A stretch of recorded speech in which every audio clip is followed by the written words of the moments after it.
a neutral Ukraine was on the cards. It almost happened several times between 2014 and 2022, and it almost happened in April 2022, and then it was explicitly sabotaged because what some of these warmongers wanted is not a Ukrainian bridge that connects Russia and Europe.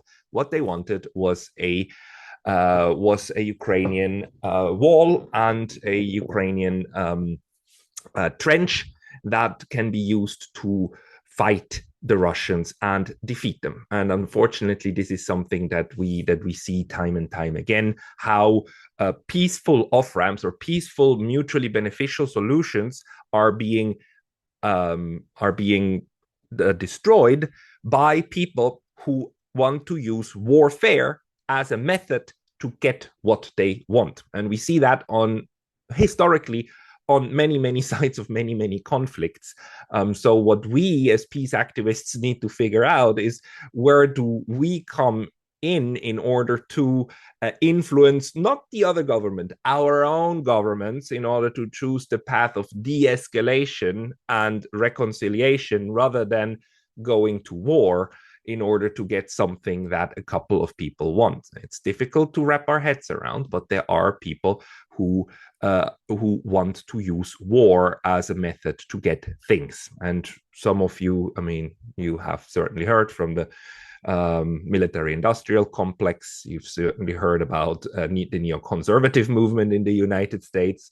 And you've got several such actors who are interested, for different reasons, to use warfare and methods of war.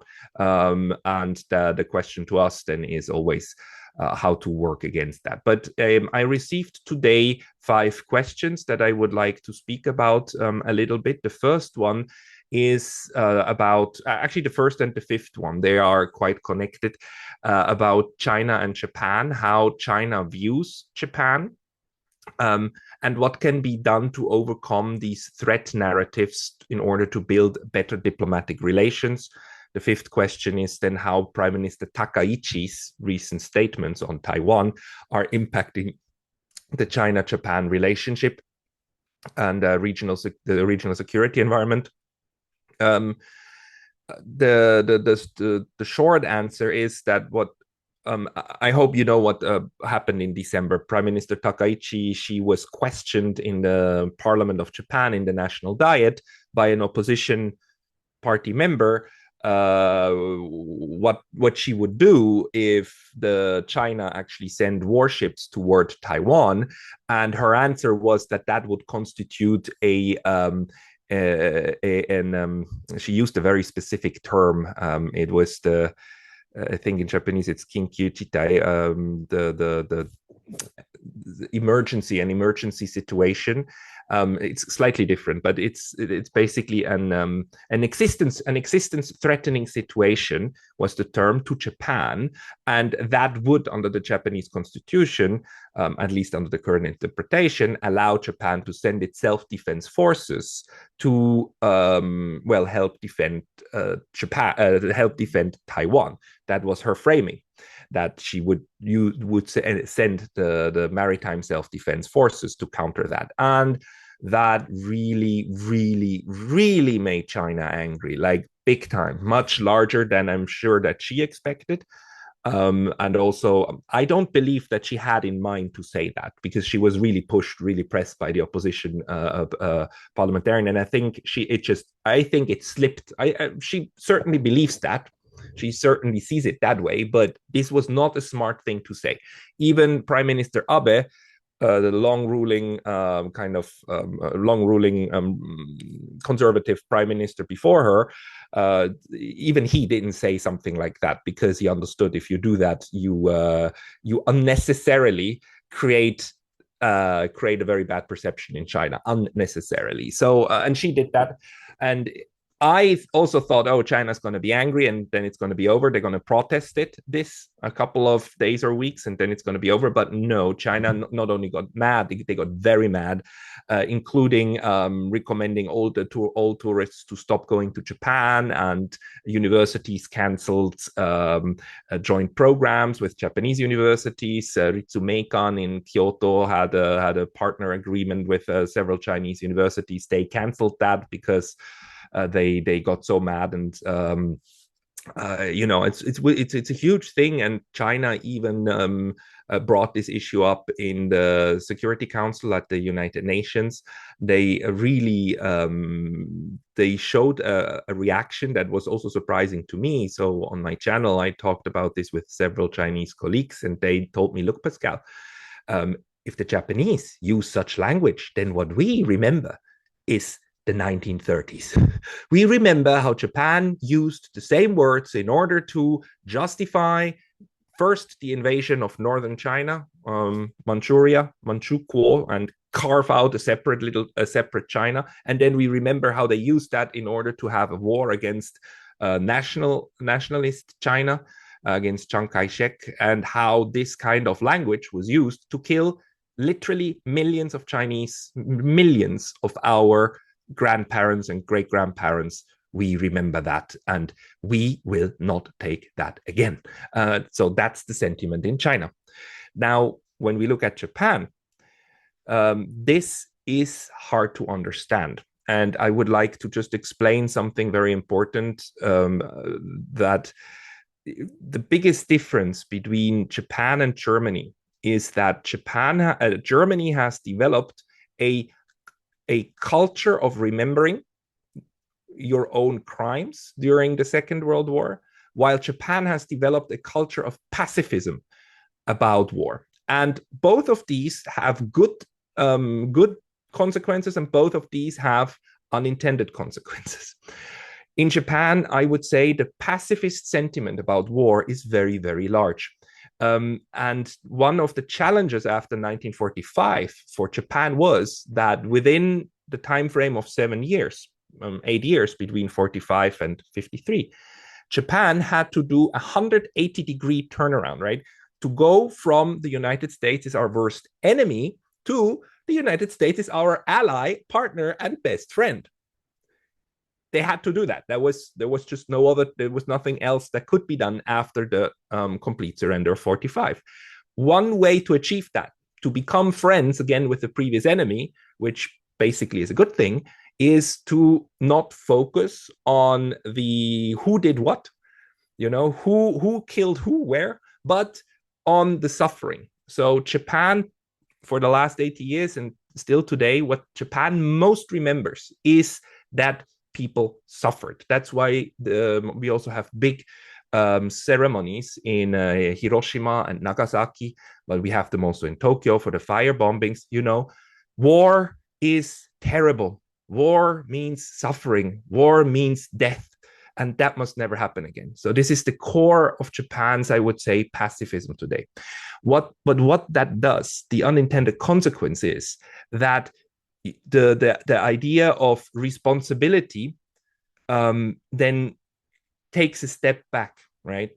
And I've met a lot of Japanese, pacifist-minded Japanese, who actually have difficulties to understand why is China still so bitter about the Second World War? Because yes, there was suffering, of course, but everybody suffered, right? The Chinese suffered, the Singaporeans suffered, the Indonesians suffered, the Japanese suffered. Everybody suffered because of war. War is the reason for suffering. So we all need to oppose war together. So why do the Chinese still get so angry? Because everybody suffered. And that's, I would say, this is this unintended consequence of something that in this core is good, of focusing on suffering. But then it kind of, it makes it difficult for many Japanese to understand why China still views the Second World War as an injustice against them. They view the Second World War as something where they were attacked and they were killed and slaughtered for no good reason, and that's the core of what they remember. So we have these two nations that although they agree that it was horrible that this happened, and it's something that must not repeat, they remember the core of it differently. And that's not to say that one or the other is right, but it creates friction also in the perception of even peace-minded parties on both sides. So it creates difficulties to understand why the other one doesn't perceive this issue the same way. And that's what the Chinese are saying. The Chinese keep saying Japan must accept responsibility and guilt. And that's the point where the Japanese go like, well, I mean, we are victims too, right? Hiroshima, Nagasaki, and that is true. That is true. But we are talking about different levels of what we remember, right? And I try to explain to Chinese friends that most Japanese don't try to evade that guilt of the Second World War, but they developed a form of pragmatic way to go forward, and also to focus on peace, whereas the China still, the issue of justice is still very important, understandably so, very understandably so.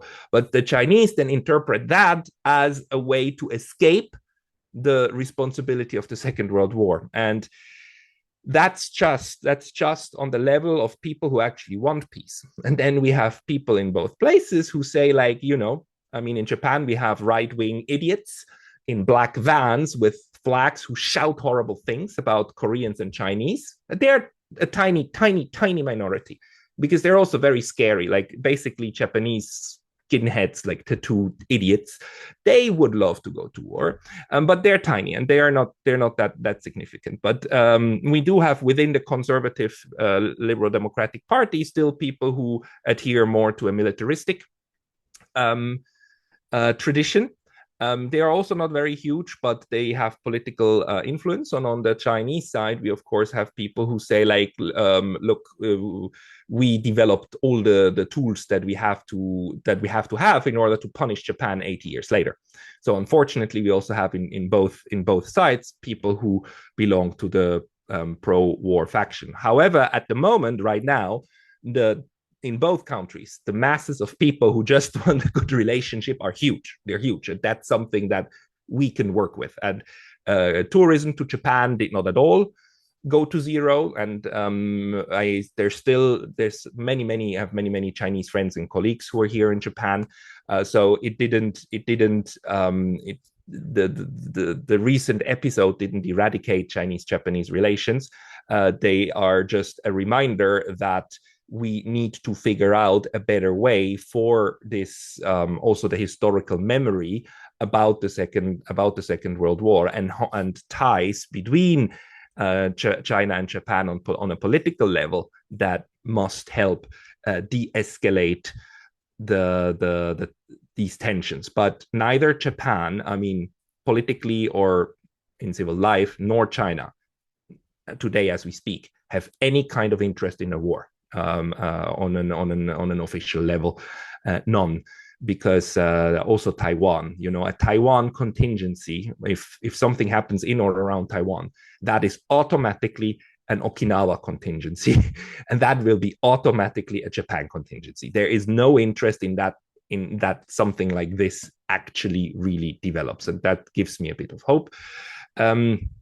So I just wanted to explain this also, why how we remember war also matters of then how we can go forward. And my proposal is, of course, that we try to not only remember our own suffering, but we also remember the suffering of the other. We empathize with the fact that many Chinese innocent people died during the war, and just also say sorry, not just as a form of apology, but there's a form of saying, like, I feel sorry to you, and it is horrible what happened to your grandmother and to your grandfather, and that must never happen again. And I agree, and we need to focus on the suffering of these people, but not only on our own, also on the suffering of the other. I would hope that is a constructive way forward. I have another question about whether the United States can extricate itself from the Middle East, from the war against Iran without causing economic collapse or wider war and mass casualties. The good answer there is absolutely yes. I mean, there are different types of wars that allow for different ways of engagement. Let's call it that. The Ukraine war is on a different level to Russia than the Iran war is to the United States. The Iran war is more like Vietnam back in the days. If the United States just leaves, packs its bags and leaves, then it will be something that is probably going to be humiliating for that administration, or it's going to be like similar to Afghanistan 2021. You remember when the United States, after 10 years, after 20 years, packed its bags and just left. Mr. Biden was then looked at as the man who basically, gave up, and it's kind of humiliating for the leader. But what's the real world security impact? Zero, right? On the United States. Not a single bomb dropped on the US. The economy didn't get worse. The Ukraine war to Russia is different because Ukraine is right next to Russia. It's right there. It's something that even if the Russians leave, Ukraine will remain, right? Therefore, for Russia and Ukraine to get out of that war is much, much harder because it's such basic interests that are at stake than it is for the United States when it comes to faraway wars. And Iran is one of those faraway wars, even if the current US administration is trying to tell us that it is existential because Iran must never get a bomb. Well, the funny thing is, Iran always said, we don't want the bomb. Even now, they still say, we don't want a bomb. That's why we can agree. We can sign. All we want is the right to nuclear enrichment because we need it also for electricity. We also need it for medicine, radiotherapy, and so on. And we're not giving up on that. I mean, under the Non-Proliferation Treaty, we have the right to do that if we don't develop a bomb, and we want that right, period. And the current US administration says, oh, that's proof that you're evil, that you want the bomb. Like, no, we don't want a bomb. That's why the Iranians signed back in 2016 the Joint Comprehensive Plan of Action, the JCPOA, and they kept to it. And the International Atomic Agency attested to that. The Iranians didn't have, after signing the JCPOA, anymore a nuclear weapons program. Also, the person who the United States killed on the first or second day, the leader Ayatollah Ali Khamenei, actually had a fatwa out, a religious edict against building a bomb because it's an unholy weapon. It's under Shia Islam. His interpretation is that nuclear weapons are unholy weapons. Therefore, Iran will not create them. They are demonic, and Iran will not have demonic weapons, period.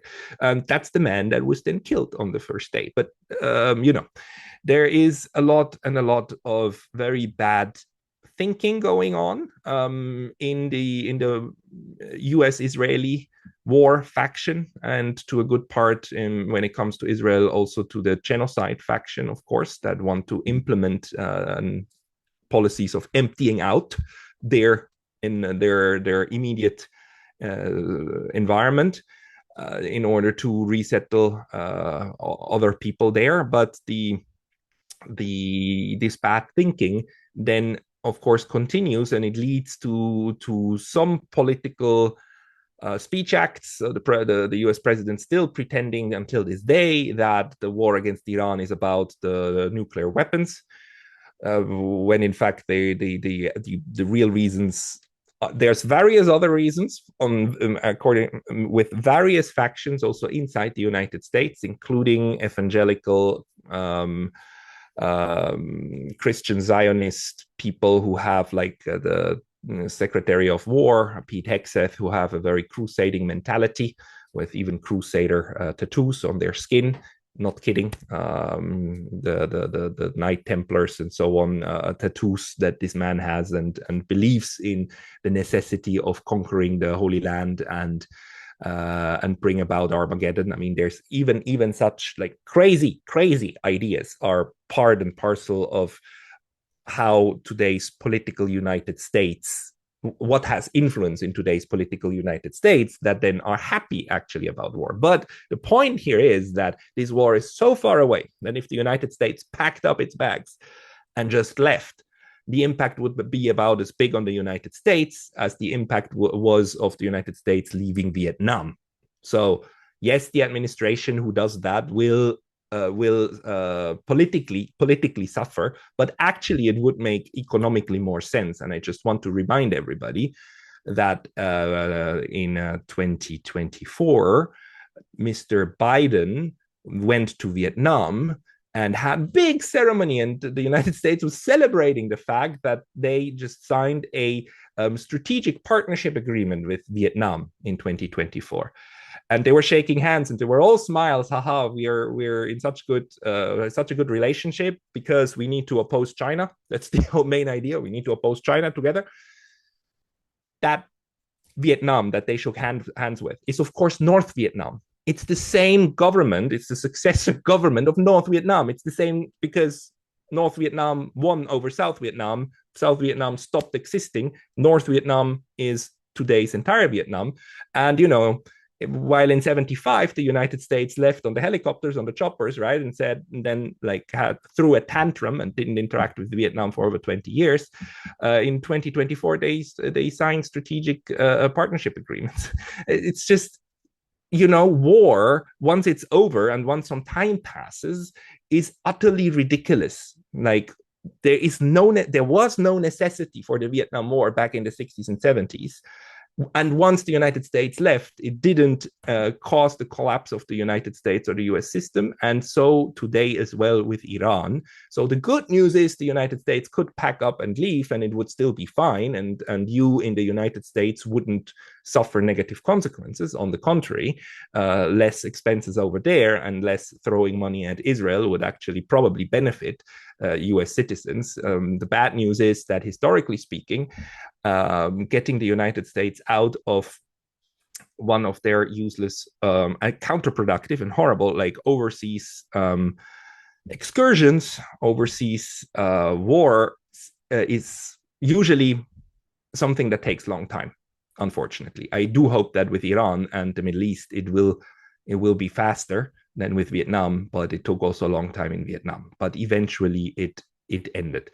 And just let me maybe go to another question. I have one question here again about Japan. If it can be said that Japan is neutral while it remains under the U.S. nuclear umbrella and is in a U.S. military relationship, in an alliance with the United States.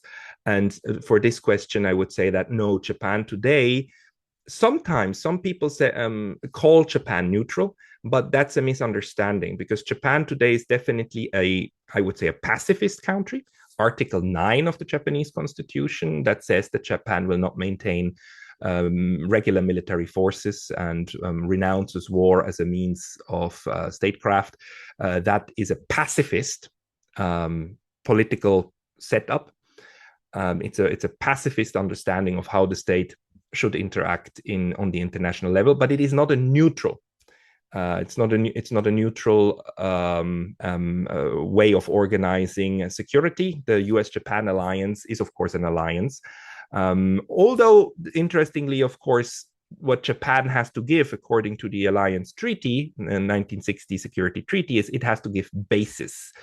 In return, the United States must defend Japan, but not the other way around. Japan does not have to defend the United States, not even US bases. Even if somebody strikes US bases, Japan is not under legal obligation to help defend those bases. Of course, for pragmatic reasons, if somebody strikes US bases on Japanese territory, naturally, Japan would suffer as well, and would most likely be drawn into a conflict. But just by the letter of the spirit of the treaty, it's basis for security and not mutual, reciprocal kind of, if you are attacked then I help you, and if I'm attacked then you help me. It's not that kind of deal. It's basis for security, and that deal, of course, at the moment is also changing. So I wouldn't say Japan is neutral now, but as I keep telling people who ask me, "Oh, why do you study neutrality in Japan? Japan is not neutral." I tell them, "Yeah, not yet, not yet." But I would say that there is not a bad chance that once the only thing as a historian I can tell you with certainty is that nothing lasts forever. Everything ends somewhere. And the US Japan alliance is now 70 years old. That's not bad, but I would predict that the US Japan alliance has already surpassed its half lifetime. And once that ends, once the US Japan alliance comes to an end and the US, probably the United States, will break this agreement of the 1960s and either leave voluntarily or be driven out for whatever reason out of Japan and just give up these bases in Okinawa and whatnot. Well, what else is there for Japan? My prediction is that the forces of how the international system now develops into this multipolar order, that will force, these are actually forces that push Japan towards neutrality in the sense of not having a military alliance.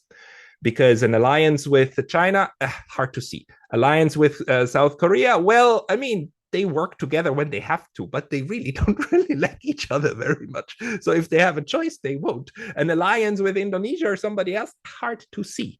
Maybe Australia, but there are memories around as well. So my prediction is that the next 10 years, 20 years are actually going to push Japan further into a situation where it will try to take care of its own security. And my hope is, and my plea also to the Japanese colleagues, is to say, like, it must be a peaceful way of dealing with security. Neutrality doesn't mean that you need to have no weapons or whatnot.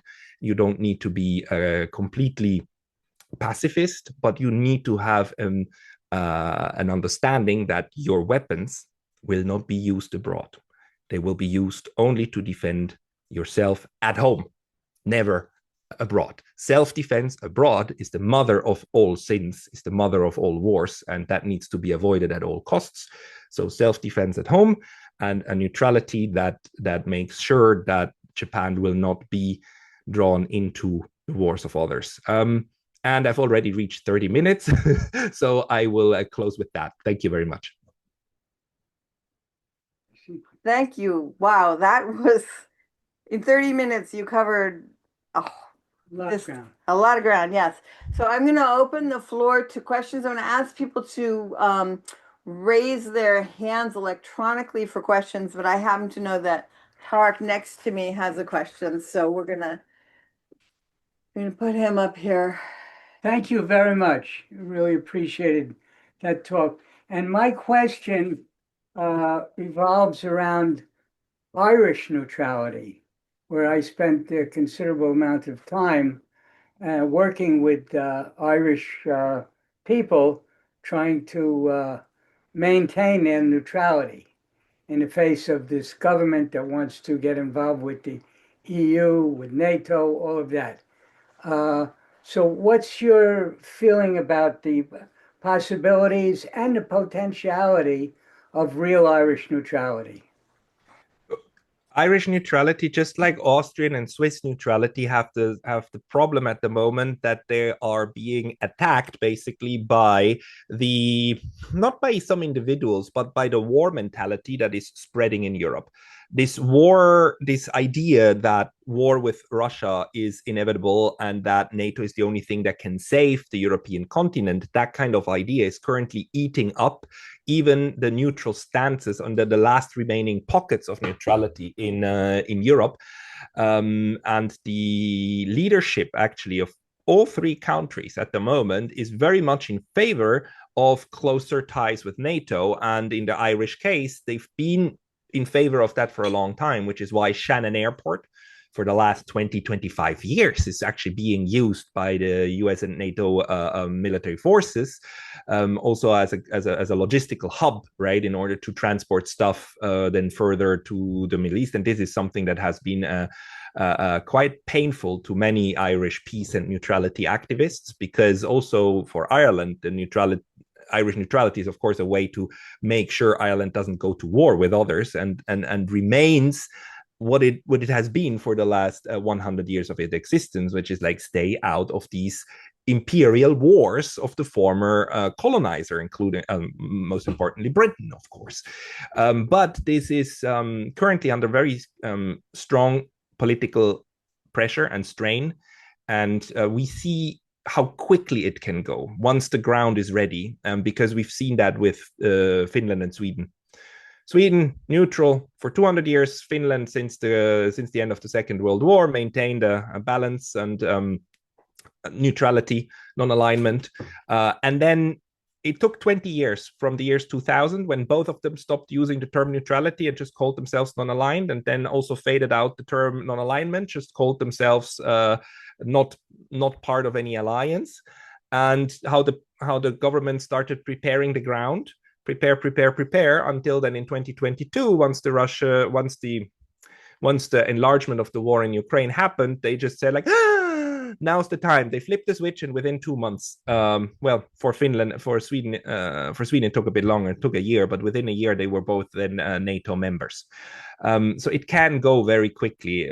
But what we see in Ireland too at the moment is this preparing of the ground, preparing of massaging in the idea that, neutrality, we are not safe with it anyhow, and we need NATO cooperation. There's no way around it. It's just the only game in town, and just massaging in the idea that this is being faded out. And I am very much afraid that if the peace and neutrality movement isn't strong enough, that then at some point we might see something similar happen, that when the next big shock comes, and there will be shocks, every once in a while there is something you didn't expect, and then the media and the politicians who want to join NATO will seize on it, and within a couple of months get rid of the last legal remnants of Irish neutrality. So I'm very worried about it, actually. Well, thank you. I'm worried about it too. Yeah. I'm going to bring up Nick. Has his hand up? Yes, hi. Thank you for your presentation. I wanted to ask whether you feel that the majority of Japanese people feel like they're being colonized by the United States. And I don't know to what degree they're dependent on, Japan is dependent upon oil, but it seems like there are a number of reasons that the Japanese people would feel very oppressed by the United States, but I don't know how they view themselves. At one time, maybe 30 years ago, there were Japan, I felt, was quite an innovator in technology, video, computer technology. I don't have the feeling that's still the case, and I'm just wondering if Japanese are feeling very vulnerable toward the United States, including because of nuclear weapons and the very casual way the United States and Israel are talking about the use of nuclear weapons. So I mean that's quite a long and complicated question, but I really have a lot of personal empathy for Japanese people living with the history that they have of with the United States. It even goes back into the late 1800s, early 1900s. So I'd be pleased if you could answer that rather huge question. Yeah. So short answer, in my view, and I'm myself not Japanese. I've been living here now for 12 years, and I've had a relationship with Japan for over 20 years. But my interpretation is that Japanese people in general do not feel like they are colonized. If you ask colleagues, especially on the very left side of the political spectrum, you might hear that. And there was a Japanese parliamentarian last year who actually in parliament said, we are a colony of the United States. He said so. But I would say that he does not express the general feeling of the large majority, which today perceives the United States as a partner And the further you go toward the militaristic side, the more they will interpret the United States also as a defender and a patron, and somebody who makes sure that Japan is safe. Because there is also in Japan, there's a good part, especially of the security establishment, that doesn't think in terms of having friends, but thinks in terms of deterrence. You know, this idea, we need to deter the enemy, deter China, deter Russia, deter North Korea. You cannot, if you try to have a good relationship, then you're deluded. The only thing that keeps the Chinese from invading is our weapons. There is quite a stupid view, but that view is, you know, it's a prevalent way of just framing how stuff works in terms of deterrence, right? They of course never ask why do we not need to deter the United States, which actually occupies parts of Japan. But that's the power of framing, the power of how we think about stuff, right? And I would say in general, the Japanese, more or less also in the general population, do not harbor negative feelings towards the United States, rather positive feelings. The United States is still a place that a lot of Japanese would want to go to, and are also very proud when Japanese, like baseball players, for instance, Mr. Ichiro and so on, when they become big stars in the United States, that's something that's celebrated in Japan. Look, we made it in the big league with the big boys, and that feeling goes back to the 19th century, after Japan was forcefully opened to trade with the West by the United States, by his name was Commodore Perry, who landed in 1854 near Tokyo, around Yokohama, further down. And after 4 years, you know, he made the Japanese an offer they couldn't resist. He said, either you trade with us, or we're going to bomb Tokyo to the ground. Which one would you like? And after 4 years, they said, okay, fine, let's trade. And then you had a first wave of Westernization, Americanization during the Meiji period, when Japan changed drastically. That kind of then bumped into the militarism of the 10s, 20s, and 30s, and ended with 45. And then you had, after the Second World War, again, a huge turnaround. And the fascinating thing about Japan is that Japan as a country is able to do very big turnarounds in relatively short period of time, and then work pragmatically forward.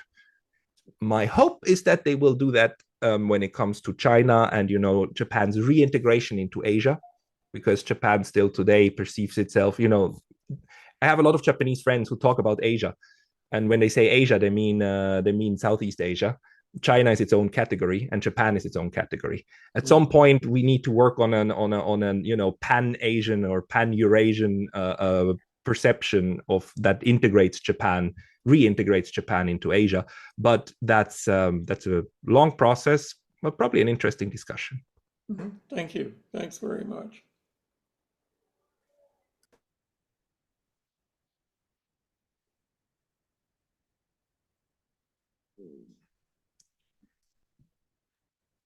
I think you're muted, Tarek. I think I'm off now. You're muted. Ellen, you are muted. Ellen, you're muted. I muted myself again. Can you hear me now? Yes. Yes.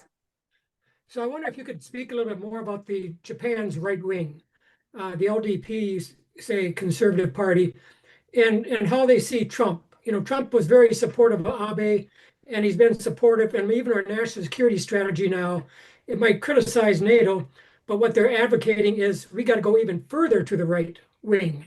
Yeah. And so we're supporting these right-wing movements around the world, engaging in regime change in Latin America to get even further right-wing governments in place.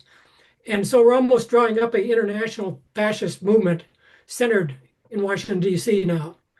And again, we've been very supportive. I mean, our government has been under Trump, of Duterte in Philippines, and Bolsonaro, and a whole lot of other right-wingers, including Abe, like I say. So where is that now with Japan, and how does Japan's right wing see that relationship? This is it's very interesting. And, you know, the most important thing to know is that the LDP itself is a huge party.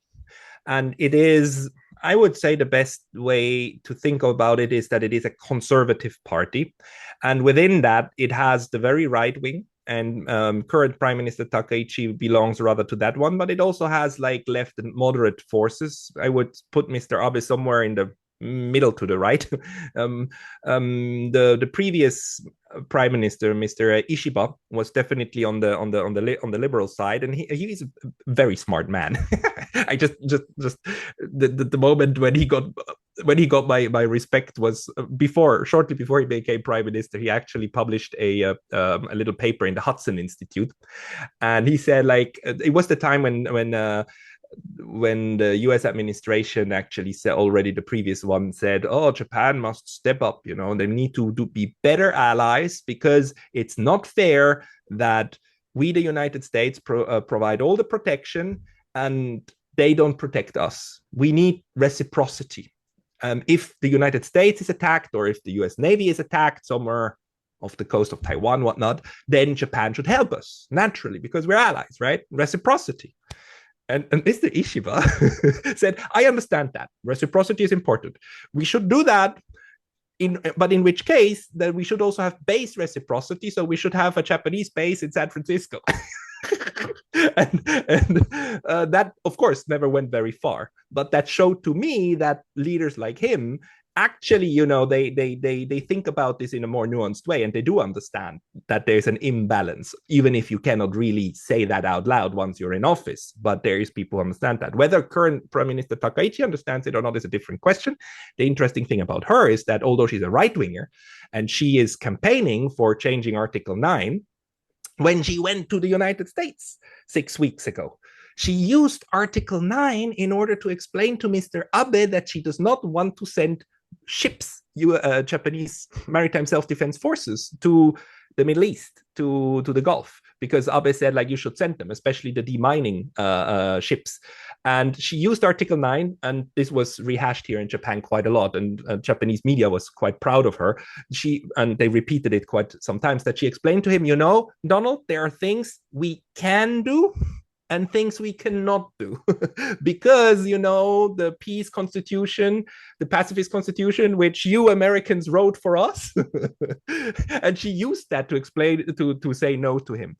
So now she's back in Japan, and now she's campaigning again to change Article 9. So obviously it's an ambivalent relationship, but I would say that she and this right-wing group in the LDP, most of them, I wouldn't categorize them as fascist. I would think of them mainly as hardened nationalists.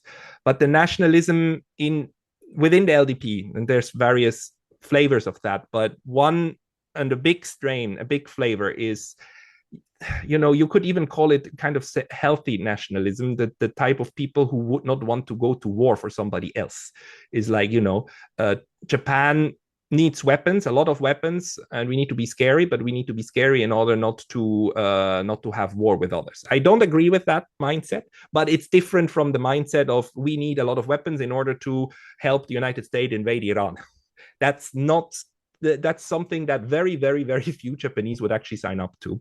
And most of the nationalists are nationalists in the sense of what's good for Japan and get rid of the foreigners. That type of thing, but not the militarist offensive type of nationalists. And Takaichi, of course, I'm not entirely sure where she is, but the LDP has all of these factions inside itself.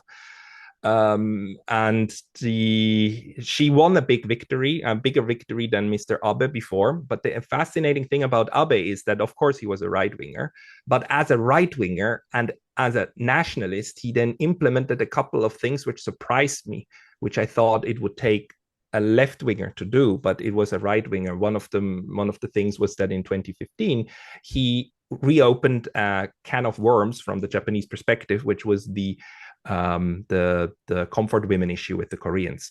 And he made a deal with the Koreans at the time saying, okay, we're going to pay $10 million and we're going to have a joint fund and we're going to try to once and for all solve this stupid problem, because Korea and Japan should be friends, but there's this historic problem that is in the way. And that was very unpopular with his own party, with his own right-wingers. But because he was himself a right-winger and because he's a nationalist and because he had the political power he was able to do that. And he did it not because he loved Korea, not at all. He just did it because he wanted the problem out of the way so that Japan and Korea can integrate also militarily a bit more. So this kind of pragmatism is also there. And sometimes they use that in order to do, things that are not bad in terms of mutual understanding, not out of love for the other, but out of nationalist reasons. So difficult to say where the evidence goes. That's a danger. They present themselves as benevolent when in fact they're just building a tighter military alliance for potential aggression. Yes, that is the danger. Then again, a good relationship with Korea is not a bad thing. And one thing I just want to also say is that the one thing Japan actually is afraid of. Japan is not that much afraid of China, actually, I would say, even in security circles. The one they are really afraid of is North Korea, because the North Koreans keep saying we can obliterate Tokyo and burn everybody, and Hiroshima is going to be a joke compared to what we can do with Japan. And Japan says like, yeah, we believe you. Yeah, we know, we are actually scared. So this North Korean threat perception, that one is something that Japan is then also working with, and some of the changes in its security legislation then have to do much more with the Korean threat, but automatically these changes are then going to be interpreted by China as directed also against them, and this causes a spiral of political disagreements. I just want to point that out. I think they are scared of North Korea because North Korea has the ability to lay complete waste to Tokyo, and they know it. They know it here, and what we've seen now with Iran is that missile defense is a joke. It doesn't exist. It's a joke, and this is sinking in also over here, which of course would mean that what you need to do is you need to even try to have a better relationship with North Korea. It's a tough one to swallow, but I do hope at some point it will sink in that you need to somehow get to a better relationship with both Koreas. Thank you. Thank you. Thank you. I'm afraid that's going to be all we have time for because we have a very full agenda other than this, but I want to really thank you so much, Pascal, and also Rachel, who's been working her butt off doing simultaneous translation, and to all our visitors from Japan who got up early in the morning. So thank you so much, Pascal, for this extremely, I'm going to say dense because you packed so much into it, this very dense information-filled presentation. Thank you very much. Thank you for your interest. And Rachel, you just translated for an entire hour through. I'm very impressed. Congrats, Rachel. Amazing. Rachel is a phenomenon. All the best.